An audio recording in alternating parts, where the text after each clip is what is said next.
All right, ladies and gentlemen, welcome to the Failing to Success in Multifamily show, a podcast where we appreciate, discuss, and reflect on the setbacks real estate investors have had leading up to their success. Today, I have the absolute honor to have Adam Balsinger on as a guest. I met Adam a little over 2 years ago when I was still getting started in real estate, and back when, frankly, uh, you know, multifamily wasn't even a thought in in my journey, right? At the time when I was primarily focused on wholesaling single family homes, Adam was a great mentor for me. This is because Adam has an awesome and extensive background in real estate. The guy is a hustler and a hard worker. From flipping and wholesaling dozens of single family homes to now having fully transitioned into adding on large multifamily apartment buildings and owning a very, very impressive portfolio encompassing 691 rental units for a total of 62 million in assets under management. Now, I'm sure that behind all of his success is sacrifice, dedication, and a whole lot of hard work. So I can't wait for you all to hear his journey, his successes, but most of all, and the reason why we're all here today, his failures as he continues to reach his goals within multifamily. Adam, welcome to the show, my friend. Penny, thanks for having me. Absolutely, I absolutely. appreciate it. Yeah, Yeah. it was actually really easy. I'm a white male, so like it all just fell in my lap, right?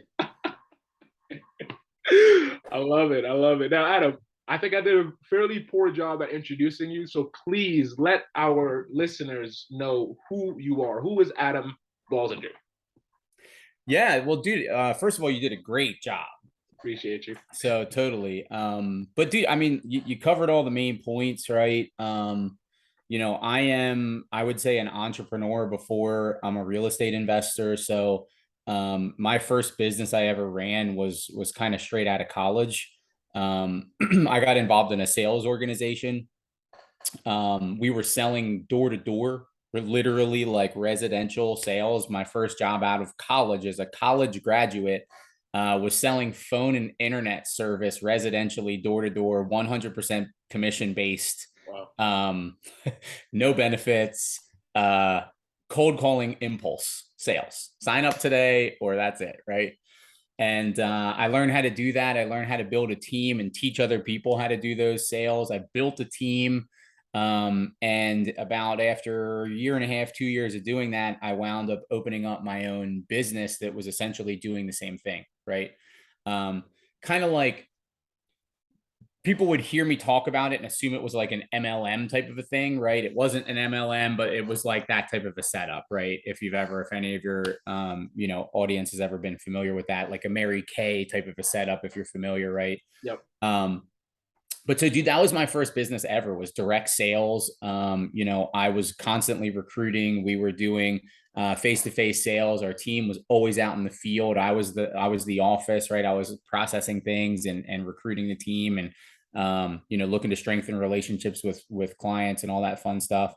But I did that for a couple of years. The first business there that I opened was in New York, and then I wound up with a location in Chicago. I had a location in Detroit, Michigan, kind of in between New York and Chicago. I represented a handful of different clients like Verizon, AT&T, T-Mobile in the telecom space. I represented Quill, which is an office supply company. It's the warehouse division of Staples. Um, Culligan water filter systems, like you name it, man. Regional energy. It was essentially anything that was not a seasonal and like a recession proof type of a good or a service was what we were selling, right? But that was my first ever experience as an entrepreneur.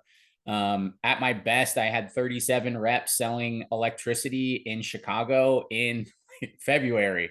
For anybody that's ever been in February, I've been in Chicago in February. It's fucking miserable. It's like I super heard. cold. I Um, heard. I hope your show isn't PC because that's probably the first of many swear words that I'm gonna drop. No, you're Um, good, man. No but filter on so this show. good, good, good, good. But so yeah, man, like that was the first ever thing. I never really knew what I wanted to be, right? When I was growing up, I just knew that I wanted to make a lot of money. I had a pretty kind of interesting upbringing in that both of my parents were the first in their respective families to ever go to college. Mm. So like my dad's side of the family was not well off at all. Like my grandfather worked like blue collar, like he was a landscaper until the fucking day that he died. My dad put himself through college, but like, I grew up with my parents, like with them both going to college. Like my dad was a accounting finance, my mom was a school teacher. So we were like middle income, right? Like we did okay in like kind of my area where we grew up. But dude, I would go visit my grandma and grandpa, my dad's parents, and we were in the trailer park. Like they lived in a trailer park, like they were not well off financially. So I was able to see kind of like two different lives Mm. almost, if that makes any sense. Yeah. Um, and then I wound up transferring to a private school for 11th and 12th grade. I was a troublemaker. My parents made me switch schools. I was hanging out with the bad crowd, right? Totally true. I was definitely like a total piece of shit when I was younger. Uh, but story for another podcast, I guess. So the private school that I went to, like I met some very wealthy kids. So literally, like by the time I went to college, Tinny, like I hung out in trailer parks, right, in extremely low income areas, and I hung out in like the main line of Philadelphia in like the Villanova area, which is like very hoity-toity Philly. So you're like multi-million-dollar houses, like Allen Iverson lived like down the road and across the corner, kind of from like one of my buddies, like the John Deere family lived in that neighborhood. Like I'm talking like people with money, right? So I got to see a lot, and I had no idea what I wanted to do, but I knew that I wanted the lifestyle that some of those friends had rather than the lifestyle that I witnessed growing up visiting my parents in the trailer park, right? So, the idea of being an entrepreneur and being able to control my own future and have financial freedom was always appealing to me. But I didn't grow up with an entrepreneurial family, right? Like school teacher, CPA, like very anti-risk, right? Those two personalities. So I got into this industry, and it was very entrepreneurial, and that was what kind of did it for me, right? Um, I shut down that sales business because I was just a young, immature, 20-year-old, more interested in partying and girls than I was in actually like being a business owner. So I made a lot of dumb mistakes with money and, just really immature kind of business owner, stupid stuff. Resulted in the team kind of falling apart, shut that business down, went and did like the 9 to 5 corporate America thing for a couple of years, just at various sales positions while I was really trying to figure out like my next move. Um, and in that kind of period, right, that transitional period of leaving my first business and going into corporate America, I was renting from a guy in Chicago who had apparently like I was the first person renting this beautiful bi-level apartment, one of 4 units in a house that, as I understood it, somebody bought from a little old lady and converted into a quad, right? So being the entrepreneurial minded person I am at that point, I kind of tracked down the owner. Like I literally went into the property management company, was like, hey, I want to talk to the owner. Like I want to take him to lunch. Like it's nothing about the like issues. Like I want to understand, I want to learn about real estate. And so I took this guy to lunch, and this is years and years and years ago, and just was asking questions. He told me kind of about his business, and it was like over my head, right? But so time went on. I was doing the corporate America thing. I was kind of trying to figure out what my next move was going to be, and real estate just kind of kept creeping into my mind. So I wound up investing a bunch of money in a fix and flip kind of course. I did the fix and flip thing for several years. I did the wholesaling thing, as you said, for several years. I built up a small portfolio during that period of time, right? So I was doing these flips and these wholesales, these transactional real estate deals to acquire income to then stack and save and then go and buy the rental property, right? So I built up a portfolio of 18 doors. Some I owned outright, some, had notes on them. And dude, like, and you've heard me tell the story before, just the amount of time and effort that I spent making sure that the property manager was doing their job at the properties.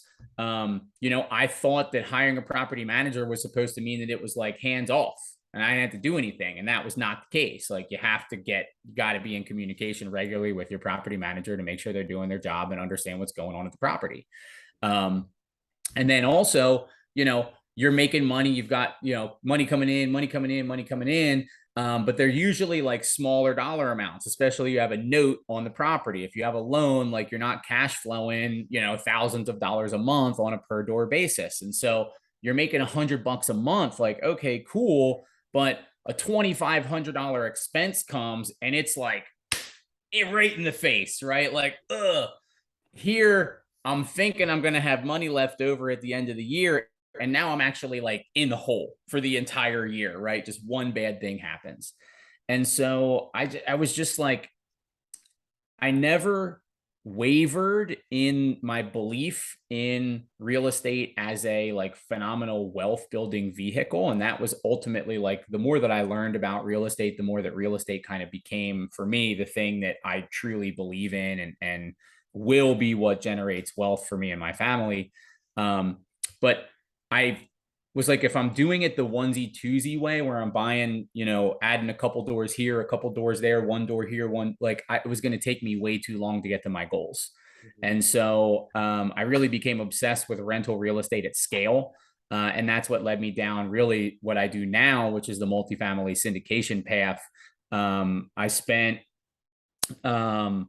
with myself and two business partners, we started a company together. We collectively probably spent about $80,000 between the three of us in learning multifamily and multifamily syndication. We met through the educational program that I went to, RE Mentor out of Boston, through David Lindahl. And so we got started about 4 years ago and had literally no commercial real estate experience when we got started. And today, as you said, we've got 8 deals that we control. We went full cycle on one of them. So the first deal we ever bought was 92 units outside of Atlanta. We bought it for 4.8 million. We sold it for just shy of 7.2 in about 2.5 years. So it was like a 19+% return for our investors, annualized, right? And so we still own 8 assets. It's 691 doors, 62 million assets under management. And it's just a matter right now, man, of continuing to add to the portfolio.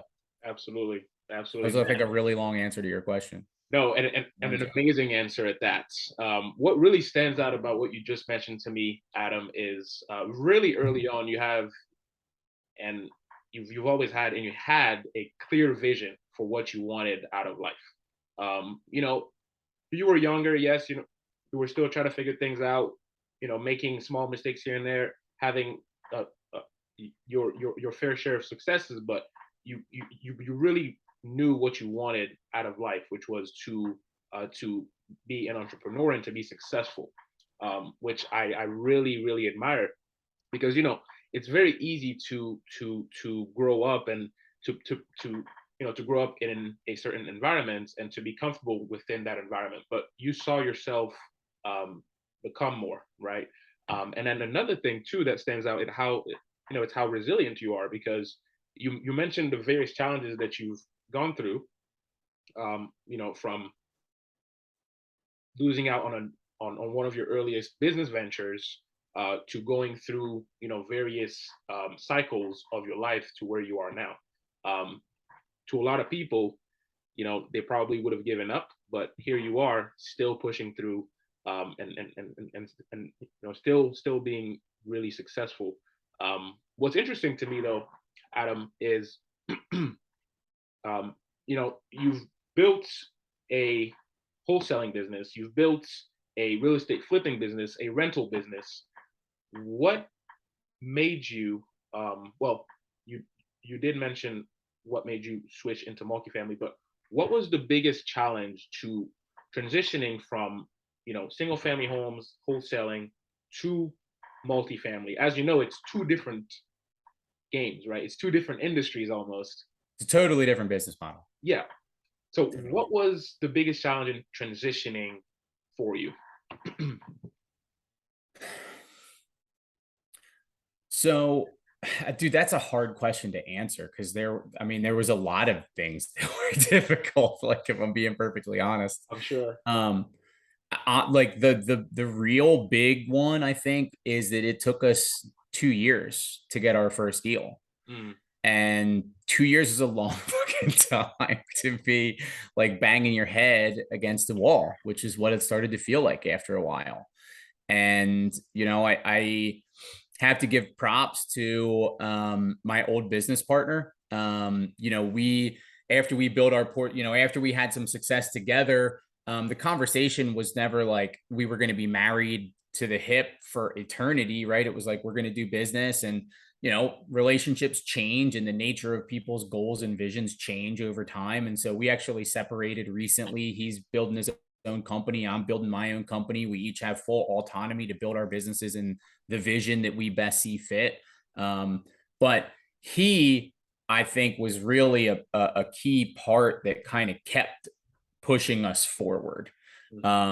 And it's funny, like, one of the great things about having partners in business is they become accountability partners for you too. Yeah. Because sometimes you're just not feeling it. So, like, real life example of this, my wife and I just went through. We just recently potty trained our now 2-year-old daughter a couple weeks ago, and it was a freaking nightmare, Tinny, like a disaster. Way more pee and shit on the floor than you would ever anticipate, right? And after several weeks of this not getting better, there were nights where I was like, babe, I can't do this anymore. Like, we got to put the fucking diaper back on the kid, because if I have to clean up like another pile of piss in the middle of the floor, like, I'm going to lose it. And she would be like, no, no, no. Like, we've committed to this. We're making and then 2 nights later, she'd be ready to quit. And I was ready to stick it through. Right. So that was really great, having a business partner that was committed to the mission, because when I wavered, he was still strong. And when he wavered, I was still strong. Right. So, like, it's a great way to leverage the strength and the resiliency of other people. I love that. Right. Yeah. But what we learned, Tinny, as to why we were having so much difficulty getting this first deal. Number one, when you hire a coach or a mentor, it is imperative that you understand whether or not they are still active in the marketplace. I do not think that the people that I learned multifamily syndication from, they are either no longer active, or they're fishing in a pond that nobody else knows about, because we were told to look for 3 different criteria, right? Return threshold criteria. They don't exist in today's market. They didn't exist in 4 years ago's market, right? We were supposed to be looking for a certain cap rate, a certain DSCR, and a certain cash on cash return. So we were looking in this market, and we would dabble a little bit in this market. And then we'd look at a bunch of deals for, over, I don't know, 3-6 month time period, whatever. And then we would kind of shift, and we would add another market, and then we'd add another market. And dude, it was like, before you knew it, we started with 2 target markets in the Northeast, because I was living in Philly at the time. My old business partner was in New York at the time. So we were trying to stay somewhat like in the Northeast. We had looked at like areas in PA, some areas in Ohio initially to start. But dude, before you knew it, like a year and a half later, we're looking everything east of the Mississippi, like the whole Eastern Seaboard, right? Top to bottom. And it just was like, what's wrong? And so it wasn't until we started to meet more people that were building portfolios, that were syndicating deals, that were doing the business, that we were like, hey, we're looking for these parameters. Like, what are your thoughts? And they were like, you'll never do a deal. If you're looking for those 3 parameters, you'll literally never do a deal. And so we zeroed in what our buy box and what our buying criteria should have been from the start. Right. So we were using outdated information or bad information initially.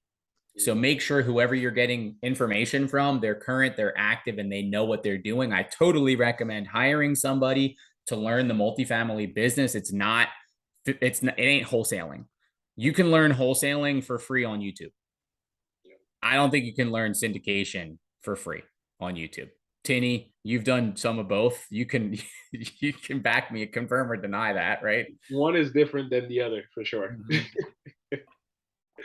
And then, so the second thing then that we learned was that when we were spread out really far geographically, it was very difficult to be able to really learn that market. Yeah. Like after you look at enough deals within a certain area, you really don't even need to like read the OM or do the initial like, because at first you're underwriting every deal that you get Mhm. because you just don't know, right? You're new in the market.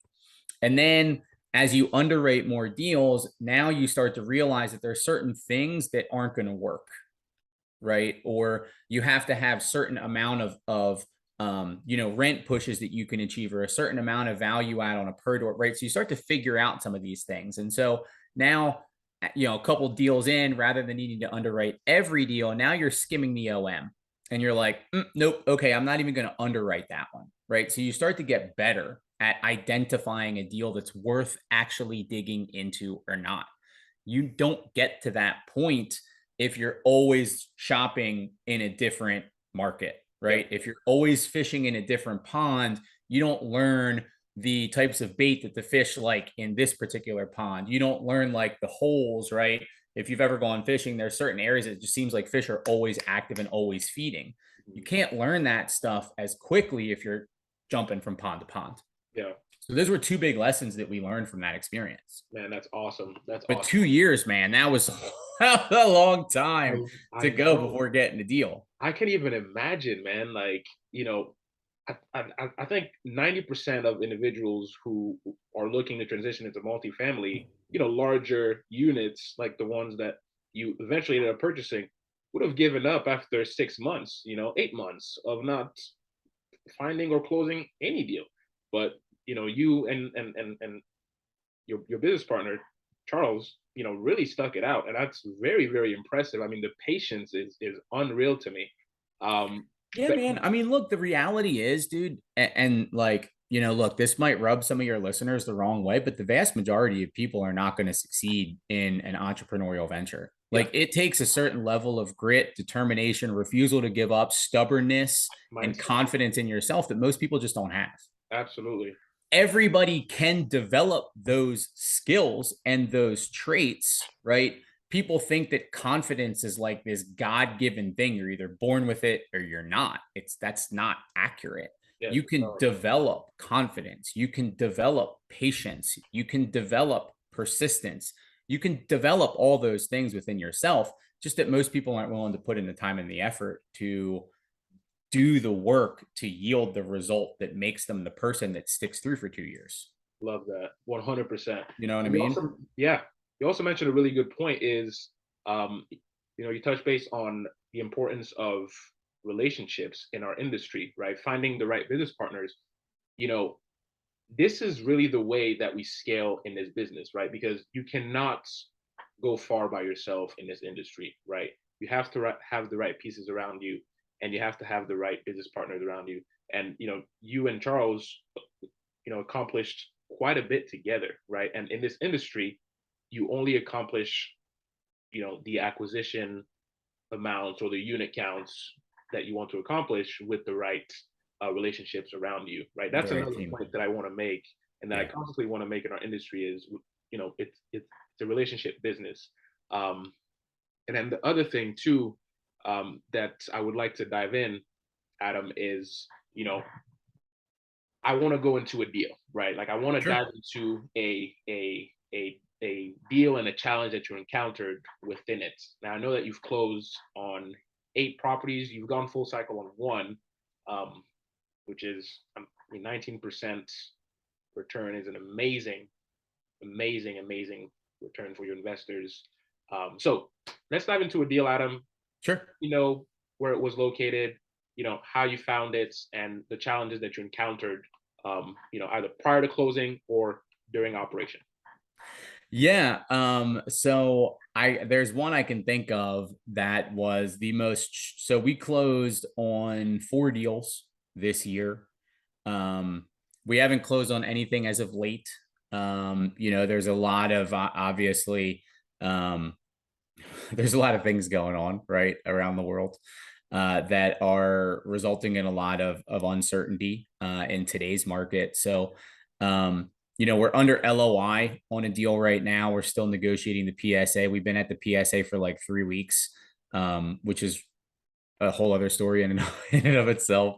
Um, we could even talk about this one actually, but we'll save that one for a different time. Yeah. But so we closed on a deal in Augusta, Georgia earlier this year. And really, we basically had like 4 deals, boom, boom, boom, boom, at the start of the year. So we closed, I believe it was, I want to say like March, April, May. Maybe it was January, March, April, May, something along those lines. So it was like boom, boom, boom, boom. And we were working on multiple deals at the same time.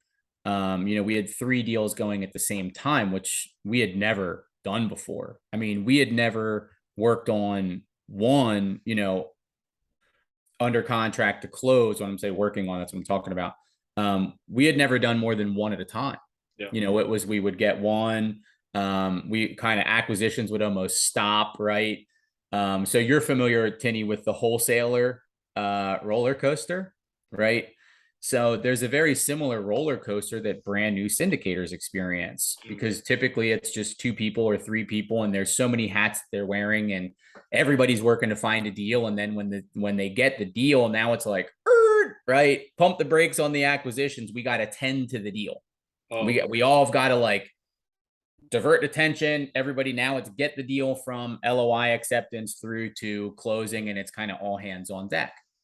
Well, as you start to put systems and team members in place, you start to more clearly define people's roles.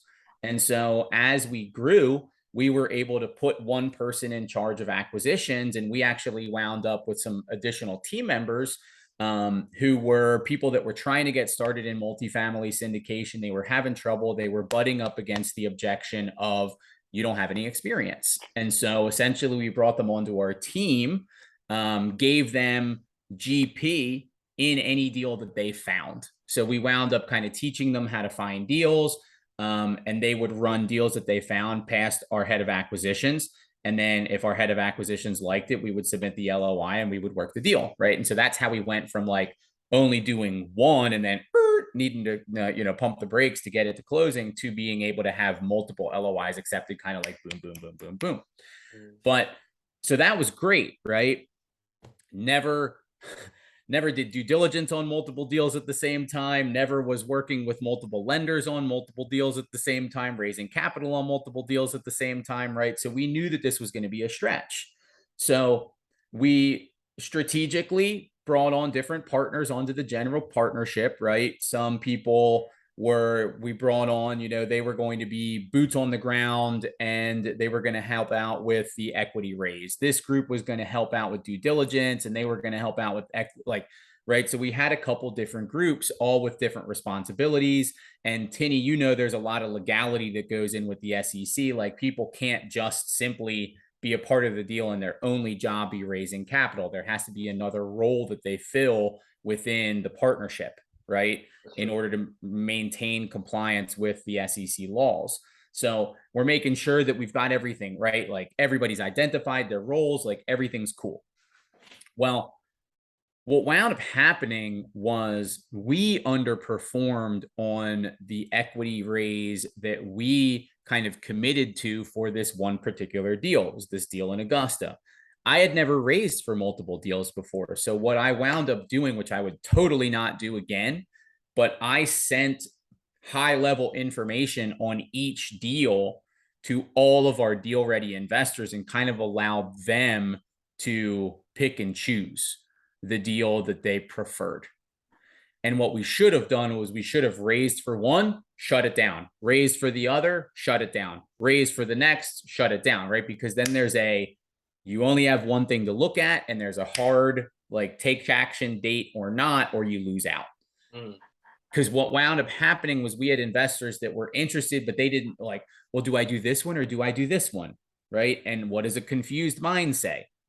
No, is what a confused mind says, right? So we definitely kind of shot ourselves in the foot a little bit, I think, with how I chose to approach the raise for all of these. But coincidentally, for this deal in Augusta, we weren't the only one that underperformed on the equity raise. So we did not, Tinny, have the full equity raise and we were like a week from settlement. And when I say we didn't have it, I mean, we were very short. We were very short. So, we're trying everything that we can to get this capital raise, and we were just banging our heads up against the wall. And so what we wound up doing was we went to the broker and we said, look, like, we need an extension. And the seller wound up not accepting an extension. They refused our extension request. And so, the time frame kept ticking, and the day of settlement arrived, and they're expecting us to close, and we're like, we're out. We're straight up out. We're out of the deal. What happened? We told you we needed more time, and you told us no. So you either give us more time or we're out, right? And they didn't want to go back to market. They didn't want to remarket the property. They didn't want to remarket the deal. So they worked with us then at that point, gave us the time that we needed. In that additional extension time period, we had a couple conversations with people who had been interested in a possible 1031, and we weren't looking to accept 1031 funds because there's a lot of additional paperwork. There's restructuring of there's a lot of stuff that goes into this to get it done correctly and legally with all the right paperwork and all the right protections for everybody. But so we wound up restructuring the deal to allow for one or two pretty big heavy hitters with 1031 exchanges to come in, and that got us over the threshold. Timing wound up working out really well. I think it actually, the extension wound up making the timing work better actually for the 1031. And so that's how we were able to get the deal done. But it was really, really, really stressful leading up to that, because there was hard money. There was probably 200,000 to 300,000. I forget the exact number at this point. In EMD that had gone hard by that point. So there was a lot of money that was going to be lost there had we not been able to, had the seller not kind of, thankfully given us the extension that we had initially asked for, that they initially denied. Man, how many hours of sleep did you lose there? Yeah, dude, it was pretty nerve-wracking. It was pretty nerve-wracking. Wow. I was in Miami with my wife and our daughter at the time. So I was not the most enjoyable person to vacation with while this was all going on. What's wrong? Nothing. But you got it through to the finish line, right? Yep. The deal's actually, it's running really smoothly right now. We had about $1 million CapEx budget. Wow. And between exterior, there was we were going to replace all the roofs. We wound up being able to save almost like 150 grand to 200 grand, something like that, on the roof, because the property manager that we wound up hiring was like, we're pretty sure our roof contractor can get can beat this number. They blew it out of the water. But renovations are going well. That property is performing really well, and it's one of our easier ones from a management perspective at this moment. Beautiful. Yeah. Man, what a roller coaster ride on one deal. I know. Thankfully, it's been easier on the operational side, since it was kicking the dick on the way to settlement. Evens itself out over the long run, I guess. Beautiful. Now let's jump into the mindset segment of this podcast. Sure. How does, obviously this takes a lot of mental strength to get through, right? Because, as you said, there's a lot of money on the line. You have investors that you're working with. You have a deal that you want to get through to closing. How does one keep themselves motivated to get through the challenges that you encounter to close this deal? More specifically, Adam, how did you keep yourself motivated to get through those challenges to close this deal? Well, dude, the motivation, that's a hard question for me to answer. Cause there was never a question of whether the work was going to be done or not. You know what I mean? I'm almost like, might sound ridiculous, but dude, I don't need to be motivated to do what I need to do. Like I'm disciplined enough at this point in my life where whether I'm motivated and I feel like doing something or not, like it'll get done. Right? Like if it needs to get done, it's going to get done. Now, I do get creative avoidance sometimes, right? I think we're all guilty of that where I may, well, I should really do it today. It doesn't need to be done for 3 days, but like I should do it now. Like that, a lot of times for me, that won't happen until until that third day, right? When it's actually due.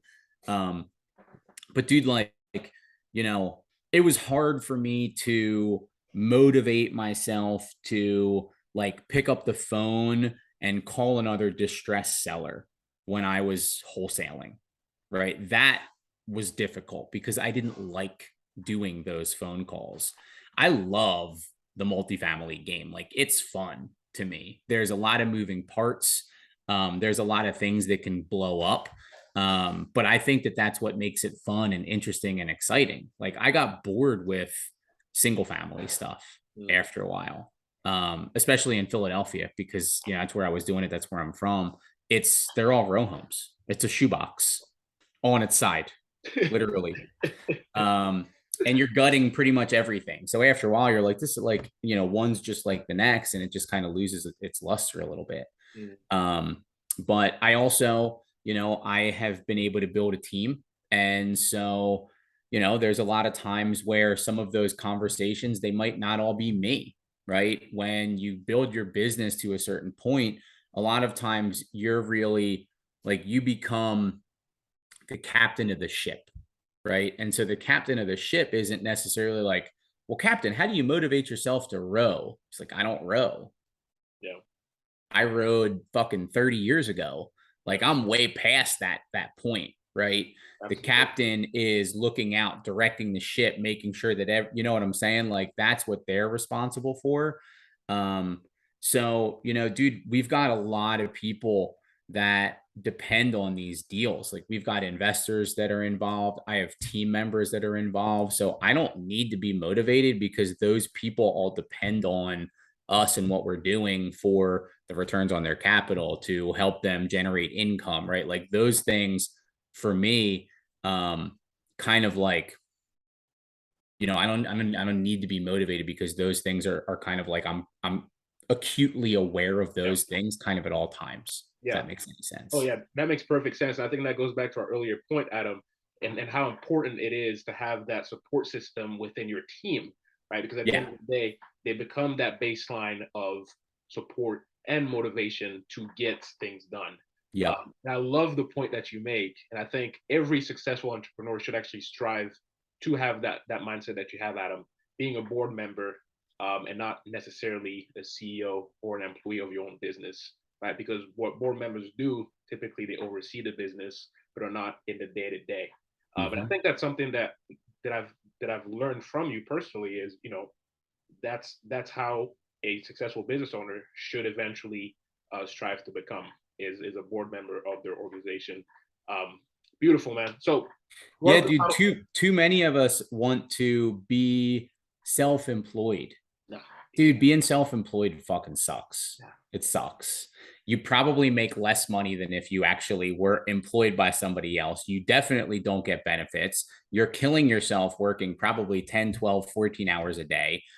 You can never take off, right? Your boss now, because your boss is you, is crazier than any of your other bosses are that you had ever worked for, right? You're harder on yourself than anybody else is. It's a freaking nightmare, but it's a necessary part of the process for most people, right? If you're not already well capitalized, like somebody that's well capitalized, they can hire the team to start the business from day one, right? But if you don't have that capital behind you, like you are the business, we only have one of two resources, time or money, right? With money, I can hire all the help and they can spend their time on the business, right? And I'm the board member, I'm directing. If I don't have money and I have time, that's how I start the business. And that's how most people do it. Yeah. But what happens and what most people don't realize is that for a lot of people, this is obviously isn't every single thing, but a lot of people inadvertently create a new job for themselves that they literally can't escape, right? And so that's where people need motivation to keep doing the thing, because there's really like almost no light at the end of the tunnel. Like, dude, my vision keeps me fucking motivated every day, right? Like, and that's like, it doesn't really matter. Now there's days where a lot of stuff happens. And so what winds up taking place, right, on this journey that we're all on, you're starting out and you don't have the skill necessary yet, right? Like you're working on the skill, you're building a muscle. And so the bigger your portfolio gets, the bigger your business gets, the more stuff that you're responsible for, the more things that wind up coming at you from all these different directions, right? Most of us wouldn't be able to handle that if we had it on day one. It's too much. We'd have a fucking breakdown. Like, it's just too many things going at you at once. But when you have one deal and you're dealing with all the things on that one deal, you're getting used to it. And you're like, oh my gosh, like this is so many things, right? The first time that you ever go through it. But it's because you're learning it while you're going through it. You're not totally familiar. You don't understand everything perfectly yet. Well, you do it the second time and you're like, okay, that was a little better. And you do it the third time and now you're like, all right, cool, I got this. And now your ability to deal with things and complexity and manage multiple things along the course, from start to finish, that skill has now grown. So what used to freak you out now is cool, cakewalk, right? Damn, I didn't used to be able to lift this 25-pound dumbbell. You know, I couldn't even lift it at all. And now like I'm repping it out, right? Well, you're ready for more weight. And then so now you do more deals, and then you get to a threshold where you're freaking out because there's all this stuff going on and flying at you at all times. Well, guess what? The next time that you've got all that stuff flying at you, it's not that big of a deal. Yeah. And that's how you get to the point where like all this stuff is happening and people are still cool, calm, and collected. It's because they've been there, they've done that before. Yeah. Man. But you can't start there because you'd literally like grumble. Man, well said. Well said. Wealth of knowledge, wealth of experience. Man, this has been personally for me an awesome conversation, right? Because I can't believe it's over already. We're just getting started. But I've gotten to learn more about you, and learn more about your background. And man, it's amazing, the many ups and the many downs that you've gone through, and you're still pushing forward. And you know, I think this is why, you know, you are who you are, right? And this is how you've become to be as successful as you are, because you're a go-getter, and that's definitely something that I admire about you, Adam. Man, thanks, man. We ain't done nothing yet, Tinny. A lot more to come. You keep watching, man. Yes, sir. Yes, For sir. sure. All right, so let's jump into the final segment of our show here, and that's to find out more about what you got going on for the rest of the year. What's Adam cooking? A lot. I wish I could do like the people's eyebrow. What's the Adam cooking? What's the Rock cooking? So I am really, really close to launching a multifamily real estate education course. Tinny, I've got a pretty big Facebook group dedicated to multifamily. I do a lot of free webinars in that Facebook group. And as a result, I've got a lot of people reaching out to me asking about coaching and courses and mentorship and all kinds of stuff. And I've thought about it for a while and never did it. And, finally, for whatever reason, I decided to put in the time, put in the effort. So we're getting really close to being ready to launch our course. That will be the first iteration of different resources that we have available. We're planning on releasing some group coaching after that. And then something pretty cool that will be an option for group course participants to be able to partner up with us and do deals with us. So we've got some pretty cool stuff kind of cooking in the education department. From an investor boardroom perspective, right, which is actually the brand, my syndication company. We are continuing to do multifamily syndication. So we really kind of love if I had my way, 80 to 200 unit space. We wind up shopping in the 50 to 200 unit space from a syndication perspective. Typically, we found the 50 to 100 unit deals are a lot easier to get. There's less competition from larger groups, which makes those deals a little bit easier. Um, Continuing to look at good syndication opportunities. We're being really conservative right now, just with rising interest rates. And, I think that the biggest possible risk to the multifamily sector right now is the decompression of cap rates, which would happen because of rising interest rates, right? Yep. So we're being really cautious there. As you know, Tinny, we buy in the Southeast, the Carolinas, Georgia, and Florida. We've also decided to start doing some smaller deals. The multifamily space, Tinny, as you know, is very, very, very crowded. There's a lot of competition for deals, even with all of the uncertainty going on. And last year was nuts, right? With all of the competition prior to all of the interest rate stuff. So I think there's a lot of opportunity in the smaller space, in like the 10 to like the 50 unit range. So we're looking at those. We would not syndicate those. We would structure those differently. We would structure those as like a joint venture type of a deal. So we're looking for those in the Southeast. I'm building a small portfolio up in the greater Philadelphia area. So I shut my wholesaling team down up there a couple months back, but I wanted to still be active with Philadelphia real estate. And the goal with the wholesaling company was to cherry pick the pipeline. Yep.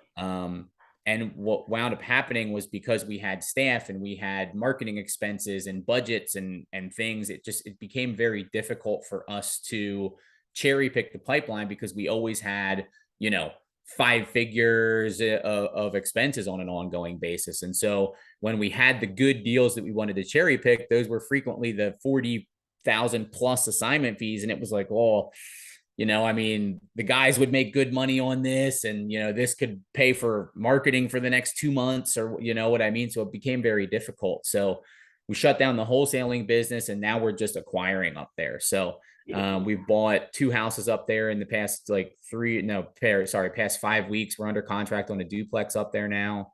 And then, in addition to all that stuff, as if it's not enough already, right? I think there's a lot of opportunity in some other asset classes. So, as I mentioned to start, dude, I'm an entrepreneur. I'm not a real estate investor. Like, I don't give a fuck about a house or an apartment, or, a shopping mall. Like, I don't care. What makes sense, what needs to make sense to me, are the fundamentals of the investment. What's the story, right? Where's the risk? What's the return, right? That's what I'm constantly looking at. And I have a fiduciary responsibility to every single one of our investors, right? So what I love to do, like investing and wealth building, is really interesting and fun to me. So that's like lines up with what I like to do as it is. So I'm constantly, I've got my finger on the pulse of commercial real estate, cash flowing assets. Like, those are the kinds of investments that I like. So we're actually going to be expanding into some different asset classes here within Investor Boardroom. We're going to be partnering up with other operators, best in class operators in some different asset classes, and we're going to be teaming up. So that's what we're doing there. We're going to be active in senior housing. I love the senior housing niche. There is a ridiculous supply and demand imbalance in just traditional multifamily, as you well know, Tinny. Yep. It's worse in senior housing. We are entering the early stages of retirement age for the baby boomer generation, which is the largest generation our country has ever seen. It's going to be a 30 to 40-year phenomenon, and they're calling it the silver tsunami, Tinny, because of how many people are getting to be retirement age. So, and we already don't have enough housing for the seniors today. So for the next 30 to 40 years, there's going to be a ridiculous opportunity in the senior housing space. I want to be a part of that. We're looking at self-storage, we're looking at industrial, and I'm also really intrigued about the idea of buying businesses and just taking a syndication approach to the capital needed to be able to buy already cash flowing, already functional businesses. Beautiful. And got a lot going on. Yeah, busy man. And I'm sure that you're going to accomplish all of these beautiful goals that you have. And one of the questions to piggyback off of the many goals that you have is, what is one thing or one person that would help you in your business right now? One person, just one.